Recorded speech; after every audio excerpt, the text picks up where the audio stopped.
शाम के समय सड़कों पर महिलाएं जहां तहां शौच के लिए बैठी रहती थी और समाजवादी पार्टी के सोहदे वहां जाकर के छीटाकशी करते थे। ये दृश्य होता था, ये दृश्य था। लेकिन आधी आबादी की गरिमा की रक्षा करने के साथ साथ उनके स्वास्थ्य के लिए और भावी पीढ़ी के भविष्य को उज्जवल बनाने के लिए, उनकी सुरक्षा के लिए प्रधानमंत्री मोदी जी ने स्वच्छ भारत अभियान के माध्यम से वो व्यवस्था दिलाई। हर घर, पंडित जी प्रस्ताव में आ रहा हूं ना, प्रस्ताव में रखूंगा उसी पे। अभी जब मैं उस पे आऊंगा फिर प्रस्ताव रखूंगा मैं। अभी उसकी भूमिका तैयार कर रहे हैं जिसका आप विरोध कर रहे थे, जिसका आप विरोध कर रहे हैं उसी की मैं भूमिका तैयार कर रहा हूं।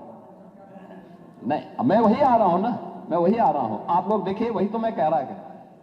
आप लोगों के आचरण को देख करके गिरगिट भी समझा जाएगा कि कौन आ गया है। ये कि संसद में आचरण कैसा और यहां आचरण कैसा, वह भी समझा जाएगा कैसे रंग बदला जाता है।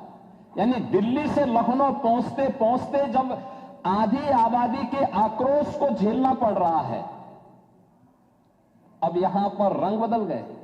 अब कह रहे हैं 33% आरक्षण होना चाहिए। सदन में विरोध क्यों किए? क्यों सदन में विरोध किए? और इसीलिए मैं कह रहा हूं, इसी प्रकार से आधी आबादी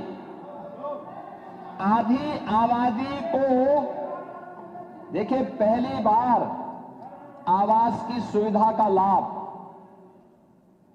भारत के अंदर 4 करोड़ गरीबों को प्रधानमंत्री आवास योजना का लाभ मिला है।